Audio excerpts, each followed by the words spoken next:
आजकल आपने सुना होगा बहुत सारे बाबा लोग भी आ गए हैं ना। हमारे प्रधानमंत्री का एक छोटा भाई है ना, वो भी बाबा है ना, किसी को पता होगा शायद। वो तो बड़े पर्चियाँ दे के ज्ञान बांट देता है और ऐसे लोगों की कमी नहीं है। पाकिस्तान की टेक्स्ट बुक की किताबों से हिंदुओं को पूरा पूरा गायब कर दिया गया है। इससे क्या हुआ? नफरत ज़्यादा फैलाई जा सकती है। आपको 1857 की क्रांति विद्रोह याद है? उसकी चिंगारी किसने लगाई थी? मंगल पांडे। उसका नेतृत्व किया था बहादुर शाह जफर। बहादुर शाह जफर के साथी कौन थे? तात्या साहब टोपे, नाना साहब पेशवा, झांसी की रानी। हिंदू मुसलमान मिलकर अंग्रेज़ों के साथ लड़े। Right wrong? अंग्रेज़ों की सत्ता डगमगा गई तो उन्होंने कहा अगर हमको यहाँ राज करना है तो कौन सी नीति लगाना पड़ेगा? Divide and rule. और डिवाइड एंड रूल के लिए उन्होंने जो इतिहास बताया उसमें राजा को उसके धर्म से जोड़ दिया। एक मोटा सवाल पूछता हूँ, राजा लोग राज्य क्यों करते हैं? Why do Kings rule? Option 1, option 1 they rule for their religion, option 2 they rule for power and wealth. A, power and wealth. So British totally change it. तो उससे क्या हो गया कि भाई लोगों को लगा ये मुसलमान राजा, और मुसलमान राजाओं से उनको खास थोड़ा सा खुन्नस, यानी ये पता नहीं पॉपुलर वर्ड है, थोड़ा सा गुस्सा भी था, क्योंकि उन्होंने सत्ता किससे छीनी थी? कई मुसलमान राजा थे तो उनको खास तौर से उनसे गुस्सा भी था। तो और उन्होंने जो इतिहास लेखन का तरीका बताया वो था कम्युनल हिस्टोरियोग्राफी, यानी इतिहास को राजा के धर्म के चश्मे से देखना। ये प्रकार से उन्होंने पूरे इतिहास को लिखा दिया। और इसी इतिहास को एक तरफ मुस्लिम लीग, दूसरी तरफ हिंदू महासभा आरएसएस ने ले लिया। और जैसे हमारे जो राष्ट्रवादी लोग थे, सुभाष चंद्र बोस हो, महात्मा गांधी हो, जवाहरलाल नेहरू हो, उन्होंने यहाँ की सभ्यता, संस्कृति, साहित्य, कला को मेल जोल के रूप में देखा। तो आज जो नफरत फैलाई जाती है उसमें इसी का इस्तेमाल होता है। पर एक बात आपको बताना चाहता हूँ कि यहाँ मंदिर तोड़े गए किसके द्वारा? मुसलमान राजाओं के द्वारा और हिंदू राजाओं के द्वारा। अब एक और सवाल मैं बहुत पूछ रहा हूँ, जाने दीजिए। भारत में सबसे खराब, खतरनाक हिंदू विरोधी राजा किसको माना जाता है? औरंगज़ेब। ठीक है, वेरी गुड।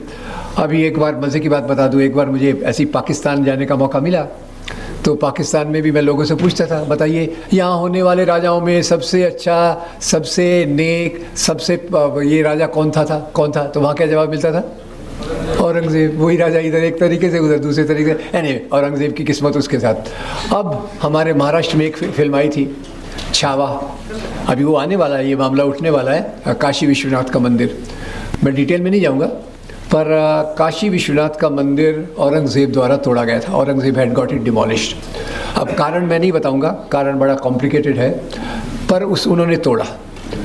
उसके कारण उनके खिलाफ नफ़रत बहुत फैलाई गई। कहा गया उसने 100 मंदिर तोड़े, 1000 मंदिर तोड़े, अब कितने कितने मंदिर लोग बोले जाते हैं। पर वास्तव में आपको बताऊं कि रिचर्ड ईटन जो एक आर्कियोलॉजिस्ट, हिस्टोरियन हैं, उन्होंने बताया ज़्यादा से ज़्यादा 10 मंदिर औरंगज़ेब ने तोड़े होंगे। 10 मंदिर उन्होंने तोड़े, पर उससे ज़्यादा 50 मंदिरों को दान दिया। मैं कन्फ्यूज्ड। विशंबरनाथ पांडे की किताब है फरमान्स ऑफ किंग औरंगज़ेब, उसमें उन्होंने क्या किया, उत्तर भारत के बहुत सारे मंदिरों के पुजारियों के पास से जाकर औरंगज़ेब द्वारा दिए गए जो फरमान यानी कोर्ट ऑर्डर से उनको जमा किया। और उसमें औरंगज़ेब लिखता है, चित्रकूट बालाजी मंदिर को मैं ये दान दे रहा हूँ, कामाख्या देवी आसाम में मैं ये दान दे रहा हूँ, भगवान श्री कृष्ण के मंदिर को सोने के आभूषण भेंट कर रहा हूँ। तो ये सब चीज़ें हैं। तो आप ज़रा सोचिए, औरंगज़ेब 10 मंदिरों तक को तोड़ता है और कई मंदिरों को दान देता है। अब दूसरी बात और बताइए, क्या हिंदू राजाओं ने मंदिर तोड़े? Yes, very much. और इसमें मैं आपको एक संदर्भ दूंगा, कवि कल्हण की किताब राजतरंगिणी का। राजतरंगी ये कवि कल्हण ने, बहुत बेहतरीन किताब है, सोर्स मटेरियल है, कश्मीर के कवि थे। वो लिखते हैं कि 11वीं शताब्दी के राजा Harshadeva, King Harshdev of Kashmir in 11th century, he appointed a special officer called देवोत्पतन नायक। अब मैं थोड़ा आपसे हिंदी का ज्ञान ले लूँ। बताइए, देवोत्पतन नायक, कितने शब्द हैं इसमें? 3। Very good. पहला कौन सा है? देव, दूसरा कौन सा है उत्पतन, तीसरा कौन सा है नायक। वो अधिकारी जो देवताओं की मूर्तियों को उखाड़े, इसका अपॉइंटमेंट कौन कर रहा है? हिंदू राजा, मुसलमान राजा? हिंदू राजा। क्यों कर रहा है? क्योंकि वो खर्चीला था, राज खजाना खाली हो गया, पैसे कहाँ से लाना, एक सोर्स तो है मंदिरों का सोर्स। ये अधिकारी का काम यही था, मंदिर मंदिर जाना, जहाँ भी सोने चांदी की मूर्ति हो, हीरे जवाहरात जड़ी मूर्ति हो, उसका तोड़ कर लाना, राज दरबार में देना। कि सबसे ज़्यादा मंदिर अगर किसी ने तोड़े तो वो थे राजा हर्षदेव। यहाँ मैं ये सोच रहा हूँ कि लॉजिक अगर हम लगाएं तो मंदिर तोड़ने का संबंध राजा के धर्म से है या राजाशाही से है? राजाशाही से है। आज इसको टोटल धर्म के नाम पर पहले एक बड़ा आंदोलन खड़ा किया गया और उसके बाद नफरत फैलाई गई।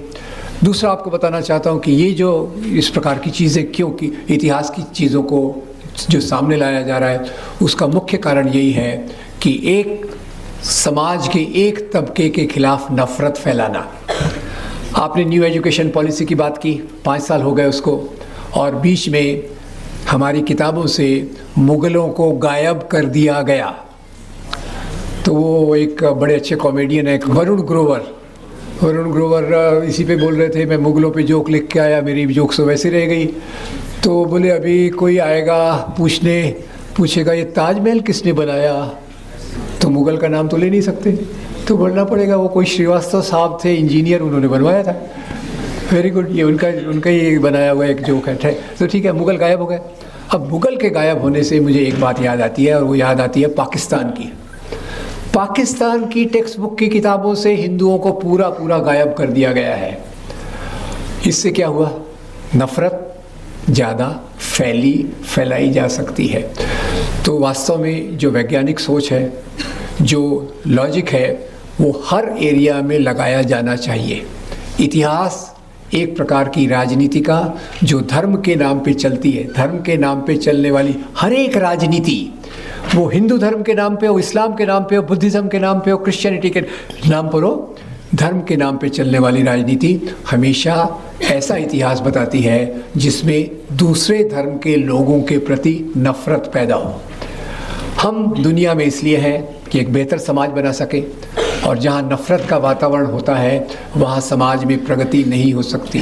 प्रगति के दावे हो सकते हैं, दावे करने में क्या जाता है, पर उस समाज में प्रगति नहीं हो सकती। ऐसे ही बहुत सारी चीज़ें हैं, जैसे आप धर्मांतरण के बारे में देखिए, तो ये भी कहा जाता है कि भाई भारत में इस्लाम कैसे आया, तलवार की नोक पर आया। पर आपसे भी इसमें भी सवाल पूछ लेता हूँ, आप में से कोई मुझे बता सकता है कि भारत की पहली मस्जिद भारत के कौन से राज्य में बनी थी? Very good. अब केरल में तो किसी मुसलमान राजा का राज्य 15वीं शताब्दी तक नहीं था, तो फिर वहाँ मस्जिद कैसे बनी? वहाँ आते थे अरब देशों से व्यापारी, अरब देशों से व्यापारी आते थे, साथ में यहाँ से कुछ ले जाते थे, वहाँ कुछ ले आते थे, और इसके मेल जोल से वहाँ इस्लाम का प्रभाव बढ़ा। और सबसे पहले भारत की जो मस्जिद थी चेरामन जुमा मॉस्क, वो केरल में बनी, जहाँ मुसलमान राजा का राज्य नहीं था। तो इसी के साथ कोई भी आप चीज़ लीजिए, वहाँ से लेके आर्यों के भारत में आने से लेकर तो आज़ादी के आंदोलन में क्या हुआ, हर जगह एक प्रकार का डिस्टॉर्शन फैलाया जा रहा है, और उसका मुख्य उद्देश्य यही है कि भारतीय संविधान के मूल्यों के खिलाफ। और एक बात आपको ये भी बता दूं कि भारतीय संविधान में एक डायरेक्टिव प्रिंसिपल है कि भाई आपको साइंटिफिक टेम्पर, वैज्ञानिक सोच को प्रमोट करना चाहिए, scientific temper should be promoted. उसके खिलाफ आजकल तो भाई, आजकल आपने सुना होगा बहुत सारे बाबा लोग भी आ गए हैं ना। हमारे प्रधानमंत्री का एक छोटा भाई है ना, वो भी बाबा है ना, किसी को पता होगा शायद। वो तो बड़े पर्चियाँ दे के ज्ञान बांट देता है, और ऐसे लोगों की कमी नहीं है। तो मैं केवल इतनी अपील करूंगा दोस्तों कि इतिहास को भी एक वैज्ञानिक दृष्टिकोण से देखने की ज़रूरत है। सिंपल लॉजिक है, महमूद गजनवी गजना से लेके सोमनाथ तक क्यों आएगा? क्या उसको कुछ मूर्तियाँ तोड़ना है या संपत्ति प्राप्त करना है? ये लॉजिक जैसे है। इस्लाम लोग क्यों स्वीकार करेंगे? अब इस्लाम क्यों स्वीकार करेंगे? तलवार की नोक पर ये एक जवाब है। स्वामी विवेकानंद अपनी संकलित रचनाओं में दूसरा जवाब देते हैं। वो कहते हैं भारत में इस्लाम फैला क्योंकि यहाँ के जो जाति व्यवस्था के अत्याचार से पीड़ित लोग थे, जिन्हें मंदिर जाने की एंट्री नहीं थी, वो लोगों ने समानता की आशा में इस्लाम धर्म को कबूल किया। ऐसे बहुत से उदाहरण मैं दे सकूंगा, पर इसी पर मैं अपनी बात को रोकूंगा। उम्मीद करता हूं कि आपको इसमें से समझागा। थोड़ा सा मैं अंग्रेज़ी में इसको ट्रांसलेट कर देता हूं। So basically what I said that in history also there is a need to use logic. Today they present to us as if kings were ruling for religion, but kings were ruling for power and wealth. Temples were destroyed for multiple reasons, and as I quoted King Harshadev of Kashmir, he destroyed probably the maximum number of temples, while other kings also destroyed. Number one, for wealth. Number two, to humiliate the defeated king, and other sort of things. So this similarly spread of Islam in India, and as I say, the best part of Indian history is synthesis of different cultures, regions, languages, which gave us all the progress in this country. Thank you very much.